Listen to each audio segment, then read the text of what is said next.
Alors, je n'avais pas du tout, mais alors pas du tout, prévu de tourner une facecam là tout de suite. Mais je suis tombé sur une pépite sur internet. Alors, je ne sais pas du tout si cette vidéo va fonctionner. Enfin, va fonctionner au niveau monétisation. Hein. Je vais peut-être encore travailler gratuitement. Allez, faites ça, allez. Et je suis tombé sur une vidéo là. Moi, et je me suis dit, mais il faut que j'en fasse une facecam. C'est obligé. Tellement ça me fume en fait.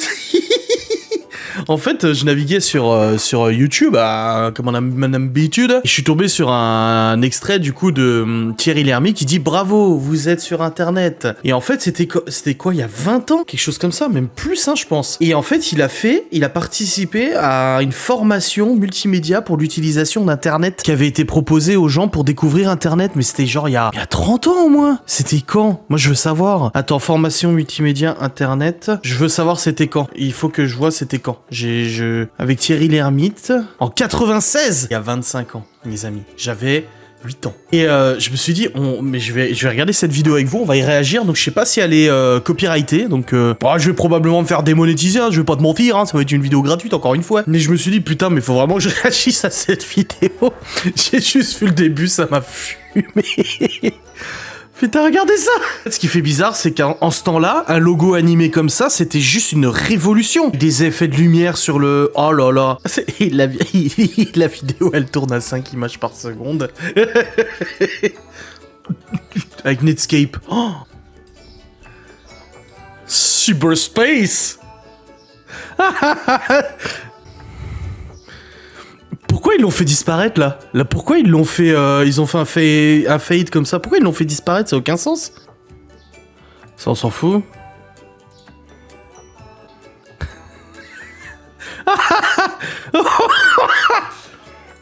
« 5 millions d'ordinateurs en 96 connectés à Internet.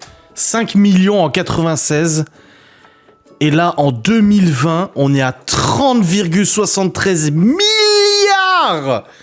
Il y a plus d'appareils connectés que d'habitants sur Terre. Putain. Le premier truc que j'ai codé quand j'étais gamin, justement, que j'ai commencé à faire des sites internet, c'est justement des liens hypertextes, quoi. Avec la balise href, quoi. Et puis maintenant, Chrome, il a tout explosé, en fait. C'est ça qui est ouf. Ah. C'est ouf. Mais c'est ouf en fait, cette vidéo en fait au-delà de réagir à ça, ça nous replonge quand même des années en arrière. Comment vous avez connu Internet? Est-ce que vous pouvez me raconter en commentaire? Ça m'intéresse vraiment. Je lis vos commentaires, vous le savez, c'est pas que pour le référencement, bien sûr que je vous motive à commenter aussi pour que la vidéo du coup soit référencée, même si je suis une chaîne de merde et que ça me référence pas. Mais est-ce que vous pouvez me dire quelle a été votre première approche de l'internet? Dites-moi votre âge et à quelle période vous avez approché internet pour la première fois et comment c'était. Je suis très intéressé et très curieux de voir si on a un peu la même expérience ou pas. Concernant moi, mon expérience, donc comme je l'ai dit, en fait, notre premier ordinateur, il est arrivé dans le foyer avant les années 2000. C'était quelque chose que mon père, il voulait beaucoup. Voilà, ma mère avait économisé et tout ça. Et on s'est acheté notre premier ordinateur. C'était une catastrophe parce que l'ordinateur a été monté par un ami de mon père qui, au final, je sais pas s'il connaissait grand chose ou en fait, il a été très emmerdé par le matos. Ça buguait de partout, ça plantait. Erreur de données dans la base de registre. Tout le temps, cette erreur qui revenait. Et un jour, mon père, il en a eu marre, donc il a appris lui-même l'informatique, ou au moins ce qu'il pouvait apprendre de l'informatique, et il a décidé de réparer le problème lui-même. Et on était sur un processeur MMX 200 ou un truc comme ça, je crois. Et ensuite, on est passé sur un Pentium 2 300, et ensuite on est passé sur un AMD K6 II 450 MHz, ensuite c'est un Pentium 3 800, enfin overclocké, et puis après ça a été l'avènement des dual-core et tout ça, donc c'est vrai que j'ai un très bon souvenir. Et Internet, moi je ne connaissais pas du tout, c'est que mes parents ont pris Internet, donc c'était encore à l'époque du 56K, donc encore à l'époque où, regarde les gars, c'était ça, avec AOL on avait, du coup quand on se connectait, c'était ça, ouais, c'était ça exactement. Connecting, connected. Et quand tu te connectais en fait avec AOL, c'est comme Wanadu, t'étais obligé de passer par un logiciel, hein, du coup. Et quand tu te connectais sur AOL, ça disait, voilà, tu te connectais sur AOL, ça je m'en souviens. Voilà, ça sera en anglais du coup. Oh, comment c'est vieux. Ouais, avec, il y avait IM Messenger, du coup, qui était le truc de Messenger d'AOL. On retrouvait nos potes qui avaient aussi AOL. Oh putain, les bruits de porte quand quelqu'un se connectait. Oh, quelle horreur. Et quand tu te connectais, ça faisait bienvenue. Vous avez des emails. À bientôt.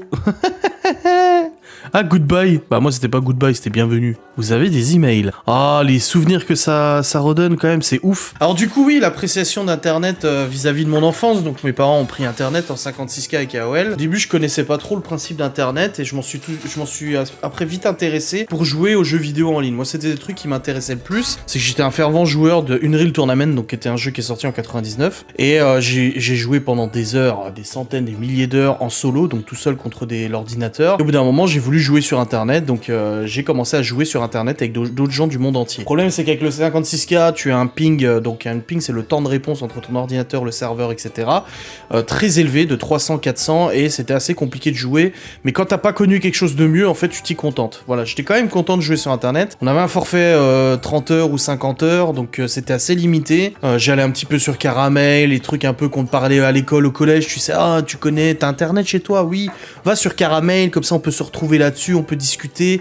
Les premiers forums en PHBB aussi, les boards, etc. Les petits forums de merde qu'on s'amusait à faire entre nous pour discuter après l'école et tout. Et puis après, bah, il y a eu MSN. Mais moi, c'était ça un peu la découverte d'Internet. C'était surtout, voilà, pouvoir écrire 1 ou 2 emails et des gens que t'as rencontrés sur des chats, comme Caramel ou autre. Et puis, surtout jouer en ligne. Mais c'était limité au niveau du temps d'Internet, donc c'était assez compliqué. Après, il y a eu l'arrivée de la DSL avec Internet illimité. Alors là, ça a été un peu mieux. Je me retrouvais avec du 100, 120 de ping sur les jeux vidéo, donc c'était un peu mieux quand même si c'était encore un peu en décalage, mais j'appréciais quand même de jouer. Et là, par contre, ça a été vraiment l'essor de MSN Messenger, Casa pour télécharger du coup les clips vidéo. Là, j'avais sur mon disque dur. J'avais la chance d'avoir mon propre disque dur. On avait installé un système de rack avec mon père où quand j'allais sur le PC, je mettais mon disque dur et quand il allait sur le sien, quand il allait lui sur le PC, il mettait son disque dur. Comme ça, je perturbais pas en fait son ordinateur ou son espace de jeu et de travail et il perturbait pas le mien, tu vois. Donc j'avais mon propre disque dur que j'avais installé moi-même Windows tout seul comme un grand et tout ça. Et du coup, il y avait Casa et sur mon disque dur, j'avais plein de clips vidéo genre Kyo, Slipknot, Korn, etc. Je faisais la collection des clips vidéo et je me les regardais. J'ai toujours eu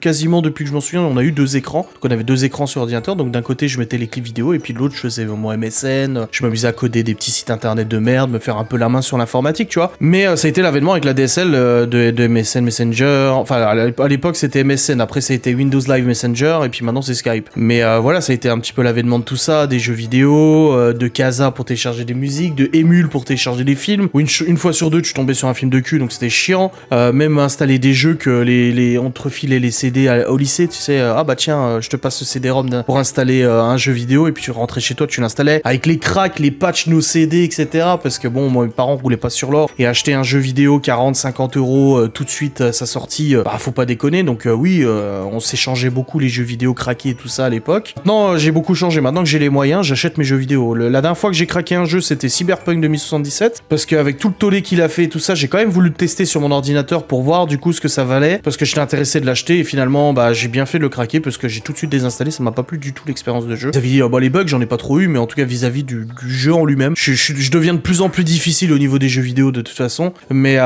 voilà, donc c'est vrai qu'on s'échangeait les jeux comme ça, on jouait un petit peu en LAN. Ah ça je m'en souviens aussi quand je faisais venir mes potes à la maison, ils venaient avec leur ordinateur, on le posait et on branchait tous sur le routeur. J'avais fait acheter à mon père un routeur Sagecom ou Sagem ou je sais plus quoi pour pouvoir mettre tous mes potes en réseau, tu vois. J'avais même dû configurer moi-même, hein. J'avais quoi, 14 ans, je m'étais amusé à configurer le routeur pour pouvoir ouvrir les ports, pour pouvoir jouer du coup sur internet en LAN, etc. Un vrai bordel, un truc de ouf, tu vois. Mais c'est beaucoup de souvenirs, ce début de l'internet et je trouve que j'ai la chance d'être né à une époque où j'ai découvert internet. Voilà. Je trouve que j'ai la chance d'avoir découvert cet essor de l'internet parce que ça a été une révolution vraiment importante pour l'humanité et tout ça, cette super connectivité. Même si maintenant on tend à se dire ouais là c'est peut-être un peu trop, tu vois. Il y a des choses qui sont peut-être abusées, tu vois.